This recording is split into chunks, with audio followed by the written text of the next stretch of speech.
Become English champion YouTube channel पर आप सबका एक बार फिर से स्वागत है। और आज हम इम्प्रूव करेंगे अपनी इंग्लिश ग्रामर को, वोकैबलरी को, रीडिंग स्किल को थ्रू द हिंदू एडिटोरियल। और साथ ही साथ आपका करंट अफेयर्स का टॉपिक भी कवर होगा। और ये जो एडिटोरियल का पीडीएफ है ये मैं आपको टेलीग्राम ग्रुप पे प्रोवाइड कर दूंगा। तो अगर टेलीग्राम ग्रुप ज्वाइन नहीं किया है तो आप ज्वाइन जरूर करें, लिंक मैंने दिया हुआ है नीचे डिस्क्रिप्शन बॉक्स में। तो शुरू करते हैं आज की वीडियो को। और वीडियो पसंद आए तो कमेंट जरूर कीजिएगा। और अगर चैनल पर न्यू है तो आप मेरी वीडियोस वॉच करें, अगर यूजफुल लगे तो सब्सक्राइब जरूर कीजिएगा। तो शुरू करते हैं आज की वीडियो।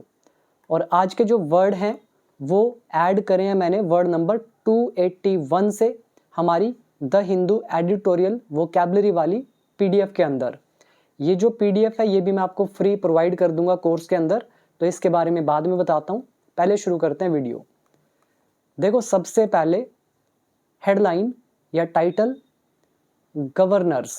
गवर्नर्स को हिंदी में बोलते हैं राज्यपाल। पिछली वीडियो के अंदर मैंने आपको डिटेल में कवर किया था कि गवर्नर कौन होता है, हिंदी में बोलते हैं राज्यपाल। तो अगर नहीं पता तो देख लेना पिछली वीडियोस, मैं बार बार एक्सप्लेन नहीं करूंगा, वीडियो बहुत लंबी हो जाती है।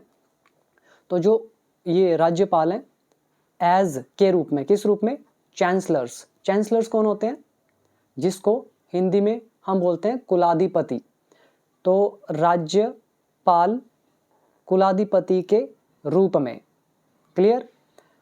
ऑन द सबमिशन, सबमिशन पर, सबमिशन का मतलब होता है दलील, अपील, ठीक है, याचिका। तो ये उन्होंने, किसी ने कुछ सबमिट किया होगा कोर्ट के अंदर, तो सबमिशन मतलब दलील, निवेदन, रिक्वेस्ट, अपील, ठीक है।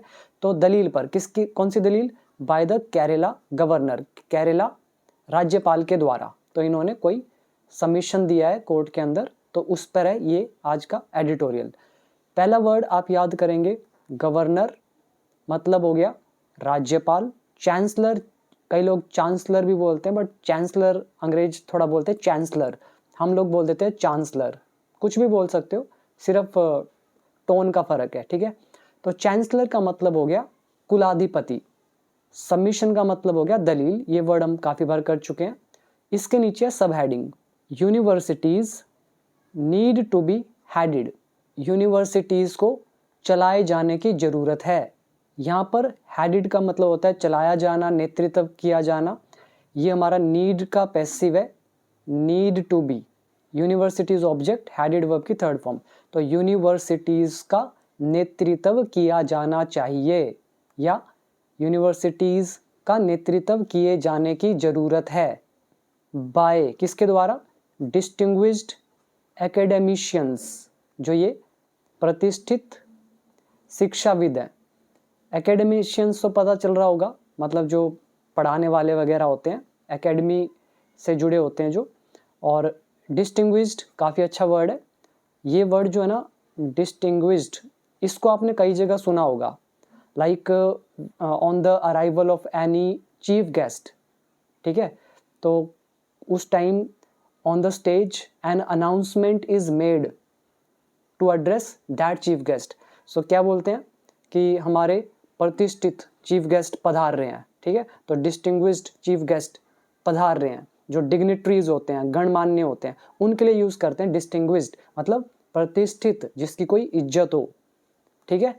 तो यूनिवर्सिटीज जो है इनको चलाए जाने की जरूरत है, इनका नेतृत्व किए जाने की जरूरत है प्रतिष्ठित शिक्षाविदों के द्वारा।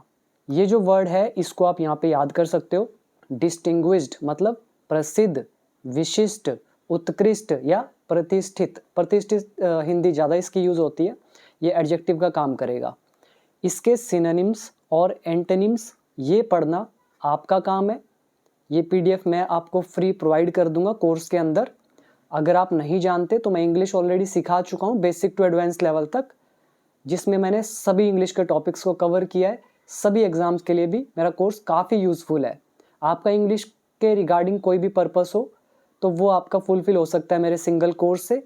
अगर आपको इंग्लिश सीखना है तो आप बिकम इंग्लिश चैम्पियन डाउनलोड कर सकते हो, ऐप का नाम है ये। और इसके अंदर मेरे 2 कोर्सेज है, 1 ईयर और लाइफ टाइम, जो भी आपको प्रेफरेबल लगे आप ज्वाइन कर सकते हो। तो 4000 से ज़्यादा वर्ड मीनिंग भी है जो आपकी बहुत हेल्प करेंगे आपके एग्जाम में, न्यूज़पेपर रीडिंग में, एडिटोरियल रीडिंग में। और ये जो आपको सामने PDF नज़र आ रही है, ये मैंने कोर्स के अंदर फ्री अवेलेबल कर दी है, जो मेरा 1 ईयर का कोर्स है। इसके अंदर वर्ड मीनिंग का फोल्डर आपको मिलेगा, इसको ओपन करना। वर्ड मीनिंग के फोल्डर में बहुत सारे मैंने फोल्डर बना रखे हैं, जैसे वर्ब्स, नाउन, 1000 वोकैबलरी, ठीक है। लास्ट में आप देखना न्यूज़पेपर वोकैबलरी या द हिंदू नाम से फोल्डर रहेगा बिल्कुल लास्ट में। इसके अंदर 2 PDF दे रखे हैं, एक न्यूज़पेपर वोकैबलरी, एक एडिटोरियल वोकैबलरी। तो ये जो एडिटोरियल वोकैबलरी है ये मैंने फ्री आपको दे दी है, ओपन करके इसको पढ़ लेना। इससे ज़्यादा मैं आपके लिए और कुछ नहीं कर सकता हूँ फ्री में, यूट्यूब पे इतना फ्री दे ही रहा हूँ। बाकी सब कुछ मेरे कोर्स के अंदर ही रहेगा, ज्वाइन करना है तो आप कर सकते हो। और इसके कुछ एग्जाम्पल्स जो हैं ये आपके सामने लिखे हुए हैं, ये सारे पढ़ना आपका काम है, इसीलिए मैंने आपको ये अवेलेबल करा दी है, ठीक है। तो अब आ जाओ फर्स्ट पैराग्राफ की तरफ। यहाँ पे इसकी लैंग्वेज थोड़ी डिफ़िकल्ट होगी, तो इसलिए थोड़ा सा ध्यान से इसको समझना। द रीसेंट सबमिशन, सबमिशन मतलब दलील जो उन्होंने रिक्वेस्ट करी है, और रीसेंट मतलब हाल ही का, जो फिलहाल का, लेटेस्ट जो सबमिशन है, बाय केरला गवर्नर राजेंद्र विश्वनाथ अर्लेकर, इनके द्वारा, to the supreme court of India को। तो ये जो रीसेंट सबमिशन है केरला के राज्यपाल राजेंद्र विश्वनाथ अर्लेकर का सुप्रीम कोर्ट को, फिर यहाँ देखो कोमा डाल दिया, यहाँ से लेकर यहाँ तक, तो कोमे वाला बाद में पढ़ेंगे। तो ये जो सबमिशन है इज अनदर इंस्टेंस, ये एक और उदाहरण है, ये एक और एग्जाम्पल है। ये सारा जो आपको दिख रहा है this is subject, then instance is noun, another हमारा काम कर रहा है एडजेक्टिव का, और हेल्पिंग वर्ब लगा दी इज, तो नाउन एडजेक्टिव का चैप्टर। तो ये सबमिशन, ये दलील, ये रिक्वेस्ट, ये अपील एक और एग्जाम्पल है। किस चीज़ का एग्जाम्पल है? ऑफ हाउ, कि कैसे, रिसेंट गवर्नर्स आर, जो हाल ही के गवर्नर्स हैं, are the political and ideological adversaries, ये राजनीतिक और वैचारिक विरोधी हैं। एडवर्सरीज क्या होता है? विरोधी। जैसे एडवर्स कंडीशन होती है, विपरीत कंडीशन, बुरी कंडीशन, ऐसी एडवर्सरीज क्या हुआ? विरोधी। और ये कैसे विरोधी हैं? राजनीतिक और वैचारिक, आइडियोलॉजिकल, ठीक है। और किसके विरोधी हैं? Of an elected state government, जो ये निर्वाचित राज्य सरकार है इसके।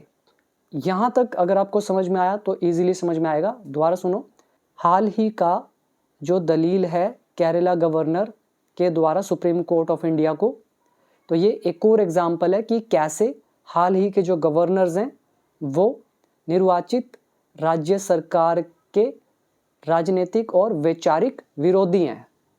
समझ में आया? इन शॉर्ट कहूँ तो स्टेट गवर्नमेंट और जो गवर्नर्स हैं तो ये आपस में लड़ रहे हैं, ये एक दूसरे के विरोधी हैं, ये मतलब है। और कौन सी दलील, ये सबमिशन कौन सी, कोमा डाल के इसके बारे में एडिशनल इंफॉर्मेशन दे रहे हैं। कंटेंडिंग, बहुत प्यारा वर्ड है, इसका मतलब होता है एक तरह से जिसको आप बोलते हैं ना तर्क देना। तो यहाँ पे एक्चुअली ये हाईलाइट नहीं हो रहा है, तो चलो मैं वैसे आपको बता देता हूँ, ये हाईलाइट नहीं हो रहा है, तो इसका पहले तो आप वर्ड मीनिंग देखो तब आपको और क्लियर होगा। वर्ड नंबर है 282, कंटेंड। ये वर्ब है हमारी, मतलब होता है संघर्ष करना, विवाद करना, दावा करना। सिंपल भाषा में कहें तो कहना या तर्क देना, ठीक है, ये आप देख लेना। तो कंटेंडिंग, ठीक है। तो कह रहे हैं ये जो सबमिशन है कंटेंडिंग, जिसमें दावा किया गया है, तर्क दिया जा रहा है, दैट की, क्या तर्क दिया जा रहा है? The chief minister of Kerala, Kerala के जो चीफ मिनिस्टर हैं, हैज़ नो रोल, उनकी कोई भूमिका नहीं है, उनका कोई रोल नहीं है, in the appointment of the vice chancellors, vice chancellors के अपॉइंटमेंट में, उनकी नियुक्ति में, मतलब उनको चुनने में, तो इनका कोई रोल नहीं है। और कौन, किसके vice chancellors? Vice chancellors of APJ Abdul Kalam technological university and digital university Kerala. Clear हुआ पूरा का पूरा? यहाँ पर आप याद कर सकते हो वर्ड, जैसे पहला है ये वाइस चांसलर। एक तो ये नया लैपटॉप बना, एक्चुअली इसमें प्रॉब्लम बहुत है। मेरा लैपटॉप एक्चुअली ख़राब हो रखा है, ये दूसरा लैपटॉप है, बड़ा स्लो काम करता है। देखो हाईलाइट नहीं हो रहा है वर्ड, ठीक है, अभी मैं वैसे बता रहा हूँ, ऊपर वाले नहीं होंगे, नीचे वाले हाईलाइट हो जाएंगे। तो पहला देखो आइडियोलॉजिकल, वैचारिक, आइडियोलॉजी से जुड़ा हुआ। पॉलिटिकल इज राजनीतिक, इलेक्टेड मतलब निर्वाचित, जो चुना गया है। एडवर्सरीज मतलब हो गए विरोधी। इंस्टेंस मतलब एग्जाम्पल। और वाइस चांसलर्स होते हैं कुलपति। चांसलर्स क्या हुए? कुलाधिपति, कुलाधिपति, और ये कुलपति। फर्क होता है चांसलर और वाइस चांसलर में, कुलाधिपति और कुलपति, ठीक है। तो यही है इसके अंदर वर्ड। तो अभी आगे देखते हैं। तो एज सीन, जैसा कि देखा जा सकता है, इन केरला में, तमिलनाडु में, एंड और टू सम एक्सटेंड, और कुछ हद तक वेस्ट बंगाल में। तो मतलब इन सारी जगहों पर देखा जा रहा है कि स्टेट गवर्नमेंट और गवर्नर के बीच में मनमुटाव है, टिफ है, ठीक है, स्क्वैबल है या फिर झगड़ा है। तो ये था फर्स्ट पैराग्राफ। दूसरा आप याद कर सकते हो यहाँ पे, टू सम एक्सटेंट, कुछ हद तक। इसके नीचे है next paragraph, mister Arlekar had appealed, mister Arlekar ने अपील की थी against an attempt bye the court, court के द्वारा एक जो अटेम्प्ट है, प्रयास है, इसके विरुद्ध। तो कोर्ट ने कुछ प्रयास किया होगा, तो उसके खिलाफ ये जो वकील हैं, तो इन्होंने क्या किया, अपील करी थी। और कौन सा अटेम्प्ट था by the court? To break, break करने का, तोड़ने का, समाप्त करने का, खत्म करने का। किसको? The long standing impasse. ये जो लॉन्ग स्टैंडिंग इम्पास है, इम्पास का मतलब होता है रोक या गतिरोध, अच्छा रहेगा इसके लिए वर्ड, ठीक है, ये मैं हाईलाइट करता हूँ। इम्पास इज गतिरोध, और लॉन्ग स्टैंडिंग मतलब जो लंबे समय से बना हुआ है। तो कोर्ट का एक प्रयास, कौन सा प्रयास? हटाने का, समाप्त करने का। किसको? ये जो लंबे समय से रोक है। और किस पर रोक है? ओवर वीसी अपॉइंटमेंट्स, ये जो वाइस चांसलर्स की अपॉइंटमेंट्स है, इनको लेकर। और कहाँ पर? टू दीज यूनिवर्सिटीज़, इन यूनिवर्सिटीज़ में। तो ये प्रयास किया था कोर्ट ने, तो इसके खिलाफ अपील करी थी इन्होंने। और किस तरह से समाप्त करना था? By guiding the creation of search cum selection committee, मतलब ये जो सर्च कम सिलेक्शन कमेटीज़ हैं, इनको बनाकर, इनको बनाने की सलाह देकर। बाय गाइडिंग मतलब गाइड करके, सलाह देकर। किसकी सलाह? क्रिएशन की। किसका creation? Search cum selection committees. यहाँ पे एक बहुत अच्छा वर्ड आ रहा है, कम। अभी हमने पिछले 5 वीडियोस के अंदर ये वर्ड किया था। कम का मतलब क्या है? हिंदी में सह बोल देते हैं, जैसे he is a writer come singer. Writer come singer मतलब राइटर भी है, सिंगर भी है। ऐसे ही सर्च कम सिलेक्शन कमेटीज़ मतलब सर्च करने वाली कमेटीज़ भी हैं और ये सिलेक्शन वाली भी हैं, इसलिए लिखा है इसके साथ कम, ठीक। तो ये बनाकर, एंड लेइंग डाउन रूल्स, और नियम कानून बनाकर, ठीक। अब इसकी पूरी हिंदी निकाल लो कि मिस्टर आर्लेकर ने कोर्ट के एक प्रयास के खिलाफ अपील करी थी। और कौन सा अटेम्प्ट, कौन सा प्रयास? जो ये लंबे समय से रोक थी वीसी अपॉइंटमेंट्स की इन यूनिवर्सिटीज़ में, इनको समाप्त करने की। और कैसे समाप्त करना था? गाइड करके, सलाह देकर, बनाने की। किसको? सर्च कम सिलेक्शन कमेटीज़ को, और नियम बनाकर, ठीक है। और सिंपल भाषा में कोर्ट ने कहा, भाई आप लोग सर्च कम सिलेक्शन कमेटीज़ बनाओ, अपने नियम बनाओ, और ये जो लंबे टाइम से यूनिवर्सिटीज़ के अंदर वाइस चांसलर्स का अपॉइंटमेंट नहीं हो रहा है ना, जिस पर रोक लगी हुई है, तो इसको समाप्त करो। तो ये प्रयास किया था, तो इसके खिलाफ इन्होंने अपील डाली। नेक्स्ट, इसमें आप पहले वर्ड पे आओ। इम्पास मतलब हो गया गतिरोध, मतलब स्पीड में रुकावट, रोक देना। असहमति की स्थिति, मांग समस्या या अड़चन में फंस जाना। ये आप अपने आप रेफर कर लेना फ्री पीडीएफ से, ठीक है। आगे बढ़ते हैं। The governor submitted that, governor ने सबमिट किया। सबमिट का मतलब उसने अपनी रिपोर्ट दी, उसने कहा, उसने तर्क दिया, उसने दावा किया। हिंदी कुछ भी निकाल लो। तो गवर्नर ने दावा किया कि द 2018 यूजीसी रूल्स, ये जो रूल्स हैं for search cum selection committees, ये जो सर्च कम सिलेक्शन कमेटीज़ हैं, इनके लिए जो रूल्स हैं, मैंडेट, तो ये आज्ञा देते हैं, ये अनिवार्य बनाते हैं, ये अनुमति देते हैं, या फिर ये ऑर्डर देते हैं किस चीज़ का आदेश देते हैं, किस चीज़ को अनिवार्य बनाते हैं या जरूरी बनाते हैं? पर्सन्स ऑफ एमिनेंस को। बहुत प्यारा वर्ड है एमिनेंस, आपने एक वर्ड पढ़ा होगा एमिनेंट। एमिनेंट मतलब होता है प्रसिद्ध, और एमिनेंस क्या हुआ फिर? प्रसिद्धि, ये नाउन हो गया। एमिनेंट एडजेक्टिव हुआ और एमिनेंस नाउन हुआ। मैंडेट का मतलब अनिवार्य बनाना, आदेश देना। पर्सन्स ऑफ एमिनेंस मतलब जो भी प्रतिष्ठित व्यक्ति होते हैं, डिस्टिंग्विश्ड पर्सन्स होते हैं या प्रसिद्ध लोग होते हैं in higher education, higher education में। तो गवर्नर ने ये तर्क दिया कि 2018 यूजीसी जो रूल्स हैं सर्च कम सिलेक्शन कमेटीज़ के लिए, तो ये अनिवार्य बनाते हैं किसी प्रसिद्ध व्यक्ति को कि वही प्रसिद्ध व्यक्ति होना चाहिए इन कमेटीज़ में और हायर एजुकेशन में। एंड और must not be connected in any manner, और किसी भी मैनर में, किसी भी तरह से जुड़ा हुआ नहीं होना चाहिए विद द यूनिवर्सिटी और इट्स कॉलेजेस, यूनिवर्सिटी से या इसके कॉलेजेस से। सिंपल ही है, तो ये मस्ट का पैसिव है, मस्ट बी कनेक्टेड है यहाँ पे हमारी वर्ब की थर्ड फॉर्म। और governor subject submitted second form past indefinite tense, that से हमने जोड़ा सेंटेंस को। और फिर ये जो 2018 यूजीसी रूल्स है ये सारा अगेन सब्जेक्ट, मैंडेट यहाँ पर है वर्ब की फर्स्ट फॉर्म। नेक्स्ट आ जाओ दस, इस तरह से, ये हमारा दस का लेसन है, वीडियो नंबर है 251। तो इस तरह से अकॉर्डिंग टू हिज सबमिशन, उनकी दलील के अनुसार, द चीफ मिनिस्टर, ये जो चीफ मिनिस्टर है, हैड नो रोल, इसका कोई रोल नहीं था। यहाँ पे देखो कॉमा डला है यहाँ से यहाँ तक, इसको बाद में पढ़ेंगे। टेंस मेन क्या हुआ, ये वाला, chief minister had no role, past possession. तो इस तरह से उनकी सबमिशन के अकॉर्डिंग चीफ मिनिस्टर का कोई भी रोल नहीं था। चीफ मिनिस्टर कौन? एज समवन, एक ऐसे के रूप में, एज मतलब के रूप में, समवन मतलब किसी, तो as someone chief minister, as someone chief minister एक ऐसे के रूप में, कैसे रूप में?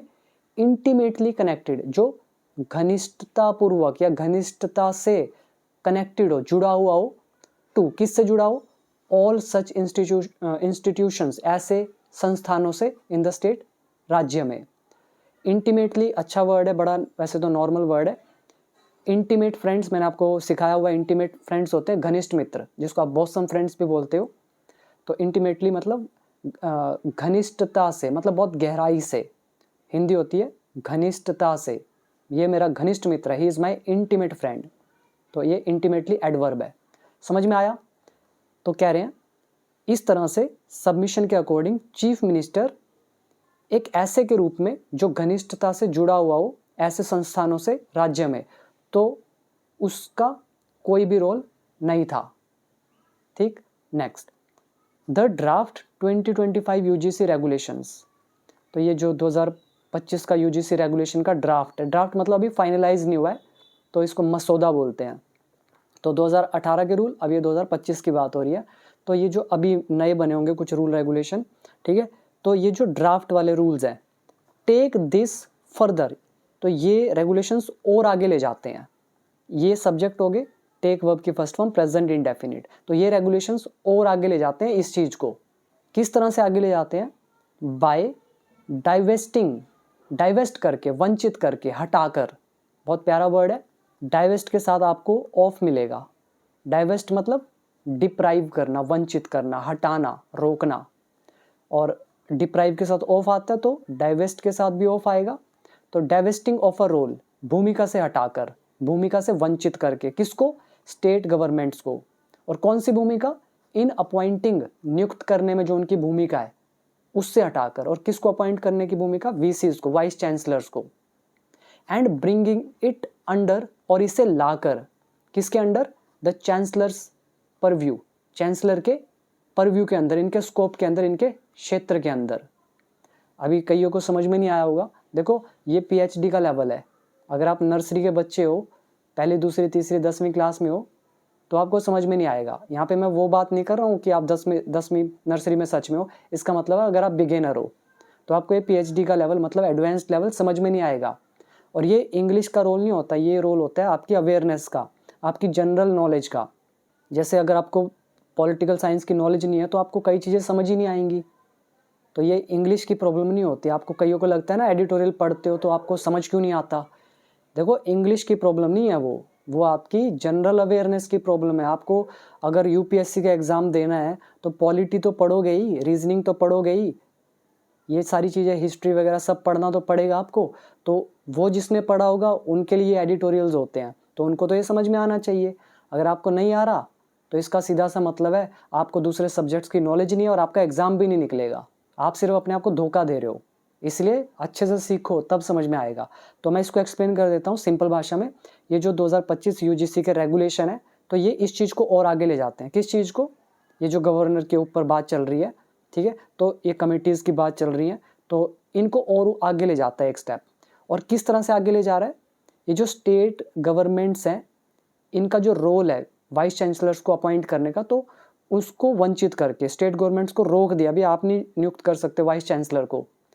और इस अधिकार को किसके अंडर लाकर, ब्रिंगिंग इट अंडर, किसके अंडर लाकर? Chancellor's purview.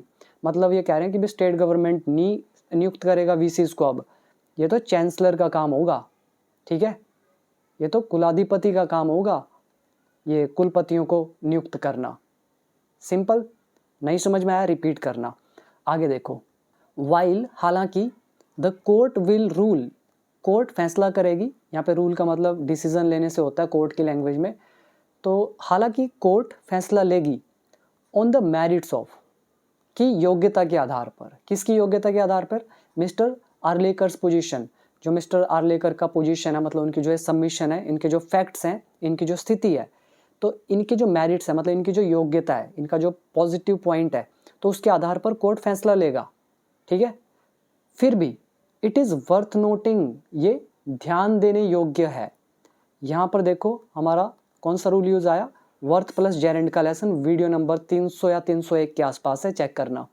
तो कह रहे हैं फिर भी ये नोट करने लायक है, ध्यान देने योग्य है, दैट की गवर्नर्स, जो गवर्नर्स हैं इन स्टेट्स, राज्यों में, रूल्ड, कौन से राज्य, कौन से स्टेट्स? रूल्ड, मतलब जिन पर रूल किया जा रहा है, जिन पर जो शासित है, by the BJP and its allies, BJP द्वारा और इनके सहयोगियों द्वारा, ठीक है। यहाँ पर आप ऐसे भी लिख सकते थे, विच आर रूल्ड, ठीक है, जिन पर शासन किया जाता है बीजेपी और उनके सहयोगियों द्वारा। तो गवर्नर्स, कौन से गवर्नर्स? कह रहे हैं इन स्टेट्स, राज्यों में। कौन से राज्य? जिनको शासित किया जाता है, जिनको रूल किया जाता है बीजेपी और उनके अलाइज के द्वारा।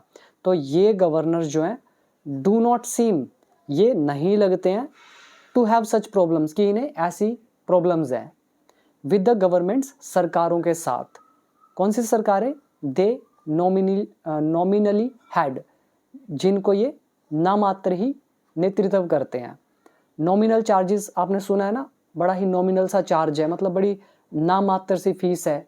ऐसी नॉमिनली क्या हुआ? नाम का, नाम मात्र सा। तो ये गवर्नर्स यहाँ पे स्टेट्स में जो हेड करते हैं, यहाँ पे देखो देश, मैं इसको थोड़ा क्लियर करता हूँ पहले, ध्यान देना इस पर। यहाँ पर देखो दे सब्जेक्ट हो गया, हेड यहाँ पे वर्ब की फर्स्ट फॉर्म होगी, दे हेड। दे का मतलब यहाँ गवर्नर की बात हो रही है, तो यहाँ पे दे जो है ये सब्जेक्ट है, तो दे हेड, वे नेतृत्व करते हैं। नॉमिनली मतलब नाम मात्र सा, और किस पे हेड करते हैं? गवर्नमेंट्स पे। अब समझ में आया? अब आपको पूरा समझ में आएगा, ध्यान से सुनो। कह रहे हैं हालांकि कोर्ट जो है वो फैसला देगी मेरिट्स के बेस पे। कौन सी मेरिट्स? मिस्टर आर्लेकर की पोजीशन के योग्यता के आधार पर, जो उन्होंने तर्क दिए उसके आधार पर डिसीजन देगी। फिर भी कह रहे हैं इट इज़ वर्थ नोटिंग, ये ध्यान देने वाली बात है कि जो गवर्नर्स हैं ऐसी स्टेट्स में जहाँ पर बीजेपी या उनके सहयोगियों द्वारा शासन किया जाता है, तो वहाँ ऐसा नहीं लगता कि वहाँ कोई ऐसी प्रॉब्लम है कि जहाँ पर गवर्नमेंट और स्टेट वाले आपस में लड़ रहे हैं। ऊपर हमने यही बात करी ना कि जो स्टेट गवर्नमेंट है और जो गवर्नर है ये आपस में लड़ रहे हैं वाइस चांसलर को अपॉइंट करने को लेकर यूनिवर्सिटीज़ के अंदर। लेकिन बीजेपी वाली जगहों पर ऐसा नहीं लगता है, ठीक है। और कौन से कह रहे हैं कि दे हेड, जहाँ पे नेतृत्व करते हैं, नॉमिनली नामात्र सा। यहाँ पे हमारा सीम टू का लेसन आया, seem to have plus noun, ये हमारा है वीडियो नंबर 127, देख लेना, आपके सामने फिर से यूज हुआ। नेक्स्ट है गवर्नर्स वर ओरिजिनली इंस्ट्रूमेंट्स। गवर्नर्स ओरिजिनली मतलब मूल रूप से इंस्ट्रूमेंट्स थे, ये सब्जेक्ट हो गया। इंस्ट्रूमेंट्स हमारा नाउन हो गया, तो नाउन एडजेक्टिव का चैप्टर पास्ट में। तो वो साधन थे, इंस्ट्रूमेंट्स थे, किसके साधन थे? ऑफ कॉलोनियल पावर के। कॉलोनियल पावर समझ में आ रहा है? अगेन वही हिस्ट्री का वर्ड, पॉलिटिकल साइंस का वर्ड। तो कॉलोनियल पावर मतलब हो गया औपनिवेशिक जो पावर के साधन थे ये, ठीक है। गवर्नर्स मतलब जो ये शासन जो चलता था ना अंग्रेजों का, तो उसमें ये जो गवर्नर्स होते थे ये मूल रूप से क्या होते थे? साधन होते थे, मीडियम्स होते थे। एंड वर रिटेन्ड, और इन्हें रिटेन करके रखा गया, मतलब बरकरार रखा गया, इंटैक्ट रखा गया बाय इंडिपेंडेंट इंडिया, स्वतंत्र भारत के द्वारा। मतलब गवर्नर्स पहले भी थे आज़ादी से पहले अंग्रेज़ों के द्वारा, लेकिन जब इंडिपेंडेंट हो गया था भारत तो उसके बाद भी इनको रिटेन किया गया, मतलब इनको रखा गया, इनको ख़त्म नहीं किया गया। इनको बोला आप भी अभी गवर्नर की पोजीशन ऐसी कैसी रहेगी। तो यहाँ पे देखो एंड से जोड़ा सेंटेंस, यहाँ पे रिटेन्ड वर्ब की थर्ड फॉर्म, यहाँ पे वर के बाद इंस्ट्रूमेंट है नाउन, तो ये नाउन एडजेक्टिव का चैप्टर एक्टिव वॉइस, एंड के बाद जो ये हमारा है पैसिव वॉइस, वर रिटेन्ड जो है इसके लिए गवर्नर्स हमारा ऑब्जेक्ट का काम करेगा, और इस सेंटेंस के लिए गवर्नर हमारा सब्जेक्ट का काम करेगा। हिंदी निकालो, गवर्नर्स मूल रूप से साधन थे कॉलोनियल पावर का, और इन्हें बरकरार रखा गया इंडिपेंडेंट भारत के द्वारा। फ्रॉम द वेरी बिगिनिंग, कह रहे हैं बिल्कुल प्रारंभ से ही, हाउएवर हालांकि, दे हैव ऑफन एक्टेड, इन्होंने कार्य किया है, या फिर ये कार्य करते हैं, या फिर ये कार्य करते रहे हैं। बहुत प्यारा रूल है, मैं अभी आपको बताता हूँ, पहले ध्यान से सुनना। तो शुरुआत से ही, हालांकि, दे हैव ऑफन एक्टेड, ये कार्य करते रहे हैं या फिर ये कार्य करते हैं। दे सब्जेक्ट हो गया, एक्टेड हो गया यहाँ पे वर्ब की थर्ड फॉर्म, हैव लगा है, प्रेजेंट परफेक्ट टेंस। लेकिन हिंदी तो मैं प्रेजेंट इंडेफिनिट में बोल रहा हूँ कि ये कार्य करते हैं, ऑफन यानी कि अक्सर। ऐसा क्यों? पहले पढ़ लेते हैं। तो ये कार्य करते हैं एज पॉलिटिकल एजेंट्स के रूप में, राजनीतिक एजेंट्स के रूप में। और किसके agents? Of the ruling party at the centre, जो केंद्र में रूलिंग पार्टी होती है, मतलब केंद्र में जिसकी भी सरकार होती है, उनके राजनीतिक एजेंट्स के रूप में काम करते हैं शुरुआत से ही। ये हमारा लेसन है टाइम इन टेंस का। इसमें मैंने आपको 3 रूल बताए थे। जो पहला रूल था ये आपके सामने है। तो ये प्रेजेंट परफेक्ट जो चेंज हुआ है, ये कौन से टेंस से चेंज हुआ है? प्रेजेंट इंडेफिनिट से। तो ये आपके सामने है। एक एक रूल वही है। जो मेरे कोर्स को मास्टर कर लेगा ना, मेरे सभी रूल्स को, हो नहीं सकता कि उसको एक भी रूल समझ में ना आए। मतलब जो भी आपके सामने लिखा होगा, आपको एक एक चीज़ समझ में आ रहा होगा कि वहाँ कौन सा रूल कैसे लगा है। सीखने की बात है, ठीक है। तो हालांकि शुरुआत से ही ये जो गवर्नर्स हैं, इन्होंने ये काम करते हैं पॉलिटिकल एजेंट्स के रूप में रूलिंग पार्टी के जो सेंटर में है। ओवर टाइम कह रहे हैं समय के साथ। सेंट्रल एंड स्टेट लेजिस्लेशन क्या था?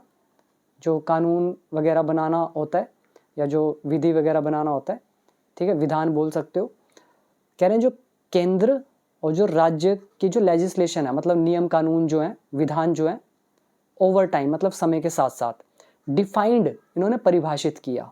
ये जो लेजिस्लेशन है, उनके जो सेंटर के अलग कानून बनते हैं, स्टेट के अलग बनते हैं, तो इन चीज़ों ने क्या किया? डिफाइन किया, परिभाषित किया, इसकी परिभाषा दी। एंड रिस्ट्रिक्टेड, और इसे रोका, और मतलब रोक लगाई, रिस्ट्रिक्ट किया। किसको रोका?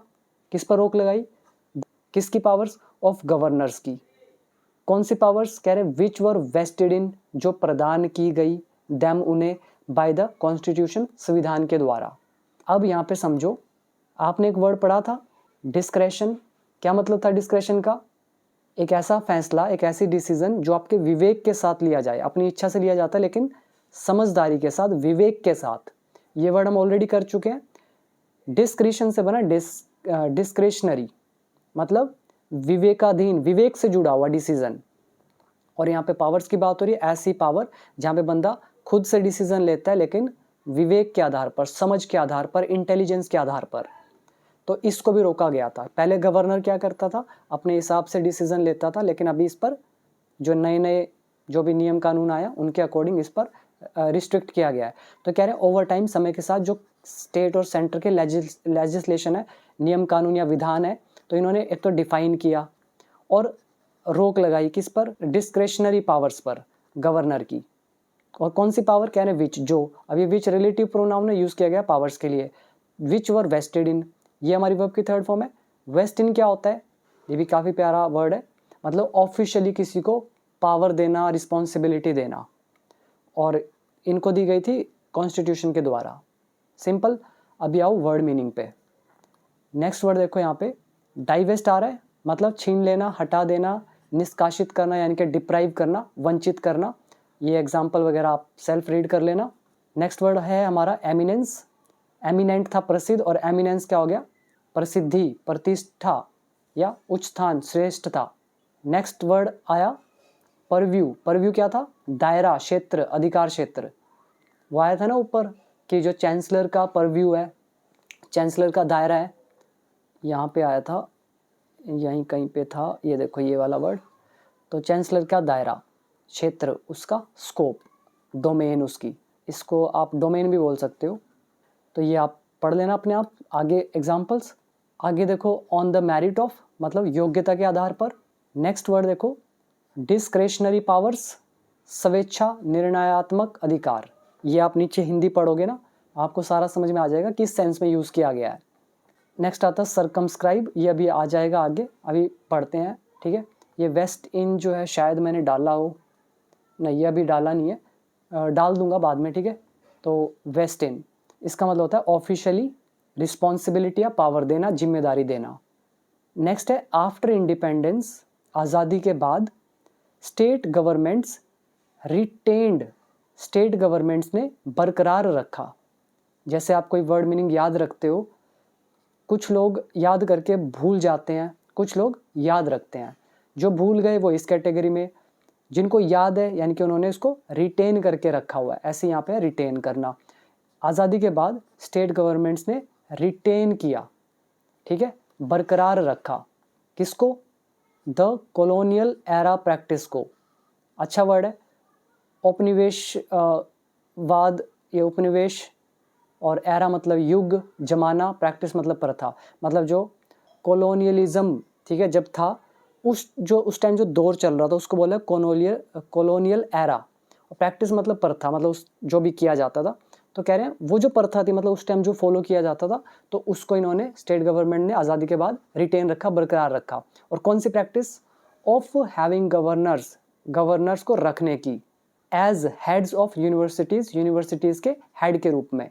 फिर देखो यहाँ पर हाइफन डाल दिया, हाइफन डालकर एडिशनल इन्फॉर्मेशन दी जा रही है कि जो अभी हमने ये स्टेटमेंट दी है, ऐसा क्यों किया गया, मतलब रिटेन क्यों रखा गया गवर्नर्स को यूनिवर्सिटीज़ के हेड के रूप में। टू कंटिन्यू, जारी रखने के लिए, द स्टेटेड इंटेंशन को, इंटेंशन मतलब इरादा, स्टेटेड मतलब घोषित, स्टेटेड यहाँ पे एडजेक्टिव है, स्टेट मतलब बताना, ऐलान करना, घोषणा करना, निर्धारित किया हुआ है जो, डिसाइडेड, ठीक है, डिसाइडेड इंटेंशन बोल सकते हो। मतलब उन्होंने पहले कुछ तो दिखाया होगा ना कि हम ये काम करेंगे, तो वो तो निर्धारित हुए ना उनके इरादे, ताकि जो उनके इरादे हैं, मतलब घोषित इरादे हैं, उनको बनाए रखने के लिए, कंटिन्यू रखने के लिए उन्होंने बरकरार रखा गवर्नर की पोजीशन को। और किस चीज़ का इंटेंशन, ऑफ एंश्योरिंग, सुनिश्चित करने का, इंडिपेंडेंट हायर एजुकेशन को, मतलब स्वतंत्र उच्च शिक्षा को, एज वेल एज, और साथ ही साथ, to have a father figure. Father figure होता है पिता तुल्य, पिता तुल्य, पिता के समान, और अ वाइज एल्डर, मतलब कोई तो बड़ा होना चाहिए संभालने के लिए, तो कोई तो समझदार बड़ा व्यक्ति होना चाहिए, ठीक है। तो समझदार बुजुर्ग, एल्डर बड़ा, और फिगर मतलब तुल्य, उसके बराबर। फादर इज पिता, फादर फिगर पिता तुल्य, वाइस एल्डर मतलब समझदार कोई बड़ा, और एंश्योर सुनिश्चित करना। अब इसका मतलब आप निकाल सकते हो कि इंडिपेंडेंस के बाद स्टेट गवर्नमेंट्स ने जो ये कॉलोनियल टाइम की जो प्रैक्टिस हैं, प्रथाएं हैं, गवर्नर रखने की यूनिवर्सिटीज़ के हेड के रूप में, तो इसको बरकरार रखा। क्यों रखा, जारी रखने के लिए अपने घोषित इरादे को। और कौन सा इरादा, ये जो स्वतंत्र हायर एजुकेशन है, इसको सुनिश्चित करने का कि भी हायर एजुकेशन मिलेगी, और साथ ही साथ एक फादर फिगर भी होना चाहिए, पिता तुल्य भी कोई होना चाहिए, तो इस चीज़ को भी कंटिन्यू रखने के लिए। यहाँ पे हाइफन डाल के दो चीज़ों की बात हो रही है, पहला जारी रखना, और एक फादर फिगर का होना। टू के साथ कंटिन्यू फर्स्ट फॉर्म, ऐसे टू के साथ हैव फर्स्ट फॉर्म। तो दो चीज़ों की बात हुई, एज वेल एज के साथ हमने जोड़ा। नाउ नेक्स्ट, दी एक्ट्स, ये जो अधिनियम है, एक्ट्स हैं, पास्ड बाय स्टेट लेजिस्लेचर्स। देखो लेजिस्लेचर वर्ड आ रहा है दोबारा, अगर पिछले से पिछली वीडियो समझी होती तो आप आराम से समझ पाओगे क्या मतलब है। अब मैं सीधा हिंदी ही बोलूँगा, ठीक है। तो राज्य विधानमंडल, तो पास्ड इज पारित करना, कह रहे हैं दी एक्ट्स, जो एक्ट्स हैं, पास्ड बाय जो पारित किए गए। अब ऐसा तो है नहीं कि एक्ट्स को सब्जेक्ट मान लोगे, पास्ट को सेकंड फॉर्म मान लोगे, तो पास्ट इंडेफिनिट हो गया कि एक्ट्स ने पारित किया। एक्ट्स थोड़ी पारित करेंगे, एक्ट्स तो पारित होंगे, तो ये पैसिव वॉइस हुआ, तो एक्ट्स यहाँ पे ऑब्जेक्ट है। कौन से एक्ट्स? हम यहाँ बोलते हैं विच वर पास्ड बाय, जो पारित किए गए, तो पास्ड यहाँ पे वर्ब की थर्ड फॉर्म है। किसके द्वारा? राज्य विधानमंडल के द्वारा। सच एज, जैसे कि those for APJ Abdul Kalam university, जैसे कि जो ये एक्ट्स हैं एपीजे अब्दुल कलाम यूनिवर्सिटी के लिए, दोज यहाँ पर एक्ट्स के लिए यूज़ किया गया है। ये अगेन वही कॉन्सेप्ट आ रहा है, then those of, then that of, then those of. ये दोज किस लिए यूज़ किया गया है? एक्ट्स के लिए। तो ये जो अधिनियम है जिनको पारित किया गया स्टेट विधानमंडल के द्वारा, जैसे कि ये जो अधिनियम थे एपीजे अब्दुल कलाम यूनिवर्सिटी के लिए स्पेसिफिकली, तो ये जो एक्ट्स हैं, ये जो मैं आपको बता रहा हूँ ना, पास्ड, ये थर्ड फॉर्म है। इस पास्ट के लिए एक्ट्स जो है ये ऑब्जेक्ट का काम करेगा, लेकिन रियल में ये हमारा सब्जेक्ट का काम करेगा इस डिफाइन के लिए। तो एक्ट्स डिफाइन, ये अधिनियम परिभाषित करते हैं who the chancellor will be, कि ये जो कुलाधिपति है कौन होगा। रियल में तो यही सेंटेंस है, the acts define who the chancellor will be. ये जो अधिनियम है ये डिफाइन करते हैं, परिभाषा देते हैं किसकी, कि चांसलर कौन होगा, कुलाधिपति कौन होगा। तो ये हमारा लेसन है वर्कबुक पार्ट 3 का। लास्ट में जो 5 लेसन है उनमें आपको ये मिलेगा। थोड़ा सा और पढ़ लेते हैं। दी गवर्नर ओज हिज और हर पोजीशन, पहले तो ये इसमें देखो, इसके बिना समझ नहीं पाओगे। ओ टू, ठीक है, ओ टू समवन, इसका मतलब क्या होता है? जैसे मैं बोलता हूँ I owe rate 500 rupees 500 to my friend, मैंने अपने दोस्त के 500 रुपये देने हैं। I owe rate 500 to my friend, पहला वो सेंस होता है, मतलब आप ऋणी होते हैं किसी के, तो ओ यूज़ करते हैं। दूसरा जिसमें बोलता हूँ I owe my success to my teacher, मैं अपनी सफलता का श्रेय अपनी टीचर को देता हूँ, तो ओ का मतलब दूसरा हो गया श्रेय देना। तो यहाँ पर भी ओ का मतलब है श्रेय देना, समर्पित होना, ठीक है। गवर्नर जो है ओज, तो ये समर्पित है, किसको समर्पित है? To the respective state government, जो भी संबंधित स्टेट गवर्नमेंट है। रिस्पेक्टिव क्यों यूज़ करा है, कई लोगों को समझ में नहीं आएगा, हिंदी में तो संबंधित बोल दिया। रिस्पेक्टिव लिखने का मतलब है, अगर हरियाणा है, वहाँ की स्टेट गवर्नमेंट हुई, तो रिस्पेक्टिव लिखने का मतलब हुआ कि अगर हरियाणा के गवर्नर की बात हो रहा है तो हरियाणा की स्टेट की बात हो रही है। अगर पंजाब का गवर्नर है तो पंजाब की स्टेट गवर्नमेंट की बात हो रही है। अगर यूपी है तो यूपी की स्टेट गवर्नमेंट की बात हो रही है। तो जिसका भी गवर्नर है उसी से संबंधित स्टेट गवर्नमेंट की बात हो रही है, इसलिए रिस्पेक्टिव लगा है, ठीक है। तो गवर्नर समर्पित है किसको? संबंधित, मतलब उससे जुड़ी हुई स्टेट गवर्नमेंट से। और गवर्नर तो है, लेकिन ये समर्पित करता है, अपना श्रेय देता है, किस चीज़ का? हिज हर पोजीशन, जो उसकी पोजीशन है, जो उसका पद है, as chancellor of a university, एक यूनिवर्सिटी के चांसलर के रूप में। अब हिंदी निकालो कि गवर्नर की जो गवर्नर अपनी जो पोजीशन है, उसका जो पद है एक चांसलर के रूप में एक यूनिवर्सिटी का, तो वो समर्पित है संबंधित स्टेट गवर्नमेंट को। सिंपल। अभी देखो लास्ट सेंटेंस, मैं इसको बस यहीं तक पढ़ूंगा। इवन एज, कह रहे भले ही, द गवर्नमेंट सर्कमस्क्राइब्स, भले ही कोर्ट सीमित करता है। सर्कमस्क्राइब मतलब होता है सीमित करना, लिमिटेड करना। द गवर्नेटोरियल पावर्स को, अब ये जो वर्ड है गूगल करना, आपको समझ में आ जाएगा, हमारे किसी काम का नहीं है, जिसको पढ़ना है पढ़ लेना। तो ये कोर्ट जो सीमित कर रहा है, लिमिटेड कर रहा है गवर्नेटोरियल पावर्स को, मतलब गवर्नर से जुड़ी पावर्स को। और कौन सी powers? Regarding the signing of bills into law, जो साइन करने से संबंधित है। और साइन किस पे? ऑफ बिल्स इनटू लॉज, जैसे किसी बिल पे साइन करके उसको लॉ में बदल दिया जाता है, तो जब गवर्नर साइन करेगा बिल पे तभी तो लॉ बनेगा। तो ये जो साइन करने की पावर की बात है ना, तो उससे रिलेटेड कह रहे हैं, तो इसको सीमित करती है कोर्ट। तो भले ही कोर्ट सीमित करती हो गवर्नर की पावर को, और कौन सी पावर, हस्ताक्षर करने की और उसे बदलने की बिल को लॉ के अंदर, कानून के अंदर। तो भले ही एक तरफ ऐसा हो, फिर भी कह रहे हैं स्टेट गवर्नमेंट्स आर एक्टिंग, और दूसरी तरफ जो स्टेट गवर्नमेंट्स हैं वो भी एक्ट कर रही हैं डिसाइसिवली, निर्णायक रूप से, अगेंस्ट, खिलाफ, किसके खिलाफ, having governors as chancellors of the state universities, जो स्टेट यूनिवर्सिटीज़ के जो चांसलर्स हैं, तो गवर्नर के उस रूप में होने के खिलाफ। ठीक है, सिंपल भाषा में कहें तो स्टेट यूनिवर्सिटीज़ होती हैं, इनके चांसलर्स होते हैं, और चांसलर होता कौन है, गवर्नर होता है, यही होता है ना। लेकिन कह रहे हैं जो स्टेट गवर्नमेंट्स हैं वो डिसाइसिवली, मतलब निर्णायक रूप से खिलाफ हैं। किसके खिलाफ है, कि भाई जो गवर्नर है वो चांसलर नहीं होना चाहिए स्टेट यूनिवर्सिटीज़ का, इसको हटाओ।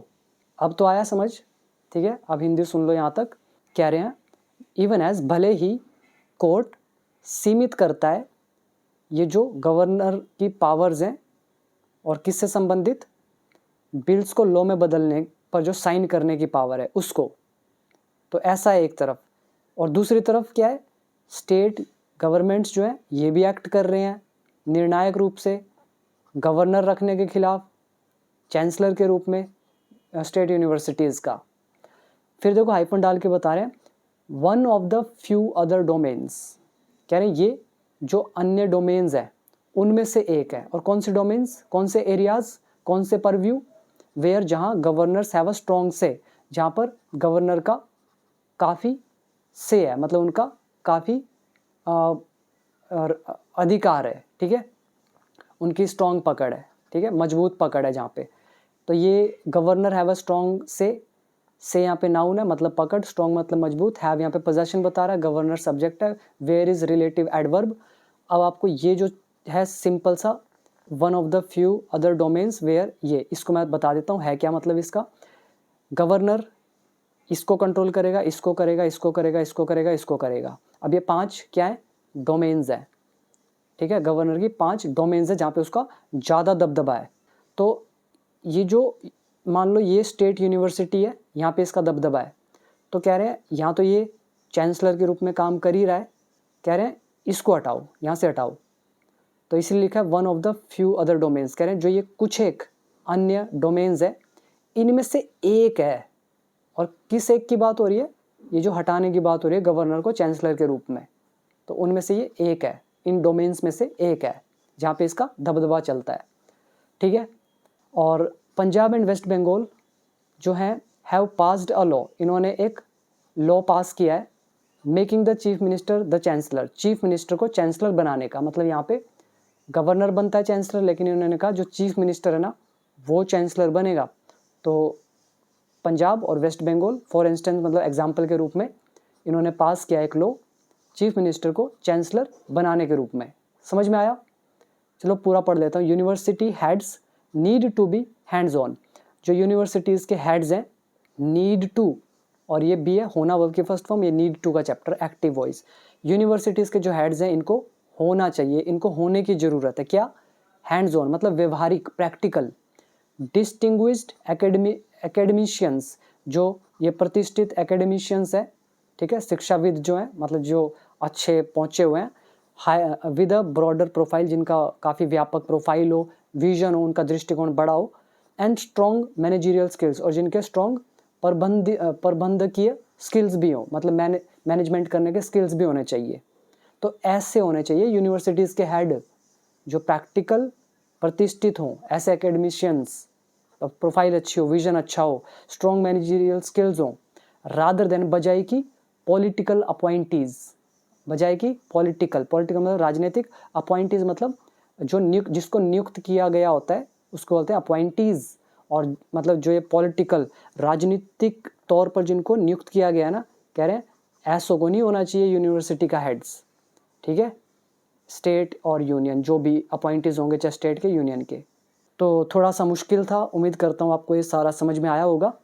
और जिसको इंग्लिश के रूल्स में एक्सपर्ट बनना है, एक अच्छे लेवल की इंग्लिश सीखनी है, तो आप definitely become English champion app download करो।